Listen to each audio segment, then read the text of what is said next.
কুবাস। জয় নিতাই, জয় গৌর। আজকে আমরা আস্বাদন করব ভক্ত কেউবটের চরিত্র। ভক্তি কাকে বলে?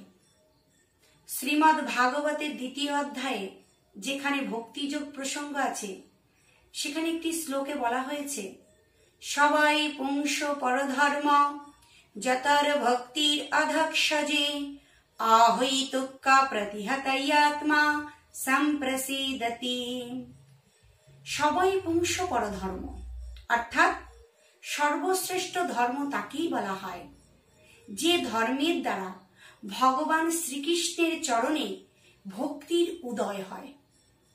সর্বশ্রেষ্ঠ ধর্ম কি না, যে ধর্মের মধ্যে কোনো হেতু বা কামনা নেই, সম্পূর্ণ নিষ্কাম। এই রকম নিষ্কাম ভক্তি করতে পারলে সেই জীবের মধ্যে আনন্দ স্বরূপ ভগবানের আনন্দকে লাভ করা যায়। কেউবট এমন একজন ভক্ত ছিলেন যিনি পরম শুদ্ধ ভক্ত। সে রাম ছাড়া আর কিছুই বুঝত না। না তার জপ আছে, না তপ আছে, না জ্ঞানী, না জ্ঞান আছে। সে একজন মূর্খ সহজ সরল কেউবট, যে নদী পারাপার করে, অর্থাৎ যাকে আমরা বাংলা ভাষায় বলি জেলে। আসুন আমরা সেই কেউবটের চরিত্র শুনব। রামচন্দ্র যখন বনবাস গেলেন লক্ষ্মণ সীতাকে নিয়ে, বনবাস পরিক্রমা করতে করতে যখন গঙ্গা নদী আসলো, সেই গঙ্গা পার হওয়ার জন্য একজন কেউবটের দরকার ছিল। কিন্তু গঙ্গার পাড়ে গিয়ে দেখলো কোনো কেউবট নেই। তখন লক্ষ্মণ এদিক ওদিক তাকিয়ে দেখলো পাহাড়ের উপরে একটি ছোট্ট কুটির, সেখানে একজন কেউবট দাঁড়িয়ে আছেন। আর লক্ষ্মণ চিৎকার করে ডাকছে, কেউবট, কেউবট, এদিকে আসো, আমরা অনেকক্ষণ এখানে দাঁড়িয়ে আছি, আমাদের একটু এই গঙ্গা নদী পার করে দাও। কেউবট তখন বলল, দেখো আমার এখন সময় নেই, আমি তোমাদের পার করতে পারবো না। লক্ষ্মণ তখন বলছে, জানো আমরা কারা? আমরা হচ্ছে দশরথ নন্দন। তখন কেউবট বলল, তোমরা দশরথ নন্দন হলেই বা কি হলো? আমি যখন বলেছি তোমাদের পার করব না, তো করব না। লক্ষ্মণ তখন রেগে গিয়ে বলল, তুমি একজন কেউবট, তোমার পার করা কর্তব্য, তুমি অবশ্যই আমাদের পার করবে। কেউবট বলছে, না আমার এখন সময় নেই। তখন লক্ষ্মণ বলল, কেউবট যখন সময় নেই তাহলে আর একটা বিবাহ করে নাও। কেউবট তখন কাছে গেল, কাছে গিয়ে বলছে যে শুনেছি তোমার বাবা নাকি 3 জনকে বিবাহ করেছে। 3 জনকে বিবাহ করেছে বলেই আজকে তোমাদের এই বনবাস দেখতে হলো। আমি এই ভুলটা কখনোই করব না। তখন রামচন্দ্র বলছে, লক্ষ্মণ তুমি স্থির হও, তুমি এই কেউবটের সাথে তর্ক করে পারবে না। দেখেছো তার কত ক্ষমতা, আমরা হেরে যাচ্ছি তার কাছে। অর্থাৎ ভক্তিতে ভগবান সবসময় হেরে যায়। যখন ভক্তের মধ্যে প্রগাঢ় অর্থাৎ সুদৃঢ় ভক্তি থাকে, সেই ভক্তির বলে ভগবান সবসময় ছোট হয়ে যান, হেরে যান। তখন রামচন্দ্র বলছে, দেখো কেউবট, তুমি যদি পার না করে দেবে আমরা কি করে পার হব? আমাদেরকে তুমি কৃপা করে পার করে দাও। তখন কেউবট বলছে, তুমি সেই দশরথ নন্দন রাম কি? রামচন্দ্র বলছে, হ্যাঁ আমি সেই রাম। শুনেছি তোমার চরণের নাকি অনেক মহিমা, ওই চরণ ধুলি পেয়ে পাথর নাকি সুন্দর নারী হয়ে গেছে। এখন তোমার চরণ যদি আমার নৌকার উপরে পড়ে, তাহলে তোমার চরণ ধুলি পেয়ে আমার ওই নৌকা যদি সুন্দর নারী হয়ে যায়, তাহলে আমি কি করে নৌকা চালাবো?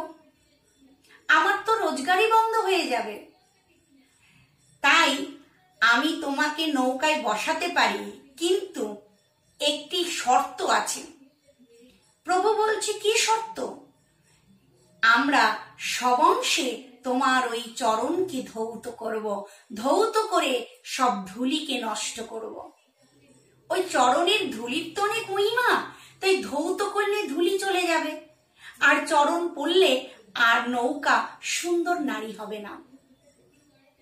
বিশ্ব ব্রহ্মাণ্ডের যিনি মালিক, যার চরণ পাওয়ার জন্য মুনি ঋষিরা লালায়িত, আর সেই চরণ অনায়াসে কেউবাট লাভ করল, কারণ সে নিরন্তর রাম নাম করে, রামের প্রতি তার প্রগাঢ় ভক্তি।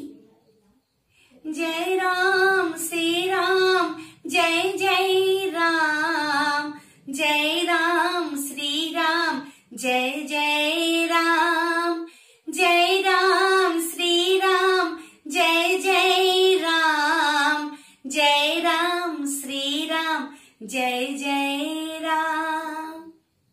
সর্বদাই কেউবাট রাম নামে ডুবে থাকেন, আর কিছু জানে না সে, কেবল রাম ছাড়া। তখন প্রভু রাজি হলেন এবং সবংশে এসে ভগবানের চরণকে ধৌত করছেন। গঙ্গার জল এনে আনন্দে ভগবানের চরণকে ধোয়াচ্ছেন। যখন ধোয়াচ্ছে তখন কেউবাট বলছে, প্রভু একটি চরণ একটু তুলে ধরো, কারণ ওই চরণটা ধোয়ানো হয়ে গেছে, ধুলি লেগে গেলে তো অসুবিধা। প্রভু একটি চরণ ধরে দাঁড়িয়ে আছে উঁচু করে, আর কাঁপছে থরথর করে। কেউবার তখন বলছে, প্রভু তুমি আমার কাঁধটা ধরে দাঁড়াও, নালে যে দাঁড়াতে পারবে না। বিশ্ব ব্রহ্মাণ্ডের মালিকের উপরে এই পৃথিবী ভর করে দাঁড়িয়ে আছে। দেখেন কি অপূর্ব দৃশ্য। তুলসীদাস বলছে, সেই ভগবান রামচন্দ্র আজকে ভগবানের কাঁধের উপরে ভর দিয়ে দাঁড়িয়ে আছে। তখন যখন এইভাবে সুন্দর করে চরণ ধোয়ানো হয়ে গেল, সঙ্গে সঙ্গে কেউবাট কাঁধে তুলে নিলেন, কারণ চরণে ধুলি লেগে গেলে তো নৌকা সুন্দর নারী হয়ে যাবে। তাই কাঁধে করে নিয়ে রামচন্দ্রকে নৌকায় বসালেন। নৌকায় সীতা লক্ষ্মণ সবাই উঠলেন। কেউবাট নৌকা বাইছেন। বাইতে বাইতে যখন নিয়ে যাচ্ছে, তখন মা গঙ্গাকে প্রণাম করে বলছে, মা গঙ্গা তুমি আজকে ধীরে ধীরে বহো, ধীরে ধীরে বহো, কারণ আজকে আমার নৌকায় আছেন স্বয়ং ভগবান রামচন্দ্র।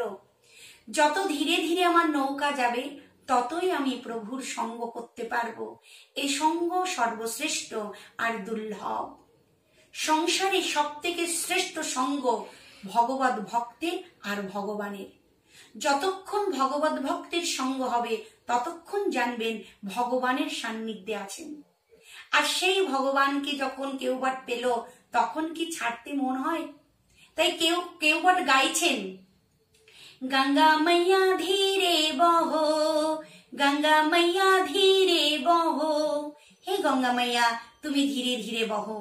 এই করতে করতে যখন গঙ্গা পার হয়ে গেল, তখন রামচন্দ্র বলছে, হে কেউবাট তোমাকে দেওয়ার মতো তো আমার মূল্য নেই, তুমি তোমাকে পার করলে, তোমাকে তো কিছু মূল্য দিতে হয়। সীতা তখন বলছে, হে স্বামী, হে প্রভু তুমি চিন্তা করো না, আমার হাতে একটি স্বর্ণ মুদ্রিকা আছে, এই স্বর্ণ মুদ্রিকা আমি কেউবাটকে দান করলাম।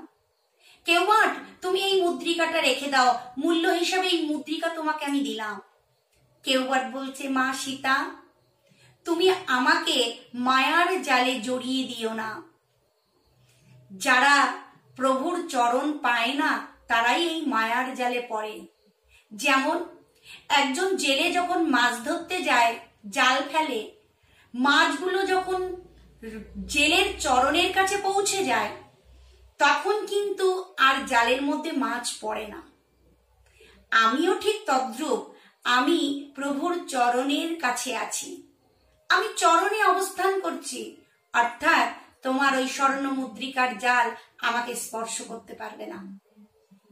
তখন রামচন্দ্র যখন চলে যাচ্ছে, পিছন থেকে কেউবাট বলছে, প্রভু তোমাকে আমি পার করে দিলাম, আবার যখন এই পথ দিয়ে যাবে, আমি কিন্তু তোমাকে আবার পার করব, তুমি কিন্তু আমার নৌকায় উঠবে, এটাই তোমার মূল্য হবে।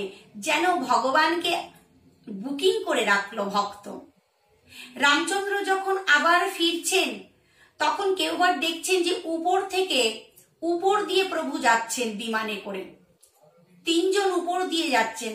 তখন কেউ বা নিচ থেকে চিৎকার করছে, প্রভু তুমি উপরে যাচ্ছ কেন? কথা দিয়েছিলে না আমার নৌকায় যাবে। প্রভু নিচে নেমে আসলো, আর রামচন্দ্র বলছে, কেউ বা তোমার নয়নে নয়ন মেলানোর মতো সাধ্য তো আমার নেই, ক্ষমতা নেই। কারণ তুমি যখন আমাকে এনেছিলে, পার করে এনেছিলে, তখন কোনো মূল্য নাওনি। এখন যখন আমি তোমার নৌকায় আবার পার হব, তুমি আবার মূল্য নেবে না। তাই আমি তোমার নৌকায় চড়তে চাই না। যতক্ষণ তুমি মূল্য না নেবে, আমি তোমার নৌকায় চড়বো না। তখন কেউবট বলল, হে প্রভু, মূল্য যদি দিতে হয় তুমি আমাকে এই মূল্য দাও, আমি যেন তোমাকে নিরন্তর দর্শন করতে পারি। তাই তুমি আমাকে সরজু নদী অর্থাৎ অযোধ্যার সরজু নদীতে বাস দেবে, যেখানে থেকে বাস করে আমি নিরন্তর তোমাকে দর্শন করতে পারি। এই বলে ভগবান রামচন্দ্র তাকে তথাস্তু করলেন, যে তথাস্তু কেউবট। এই হচ্ছে ভক্তি, যেখানে কোনো হেতু নেই, যেখানে কোনো কারণ নেই। আর এই হেতুযুক্ত কারণযুক্ত ভক্তিতে আনন্দ থাকে না। আর যেখানে কোনো কামনা নেই, সেখানেই কিন্তু নিরন্তর আনন্দ থাকে। এত অফুরন্ত আনন্দ ভিতর থেকে যেন নিরন্তর যেন স্ফূর্ত হয়, আনন্দ স্রোত বইতে থাকে। এই বলে এখানে আমি ভক্ত কেউবটের চরিত্রকে বিশ্রাম দিলাম। নিতাই গৌর সীতানাথ প্রেমানন্দে। হরি হরি বল।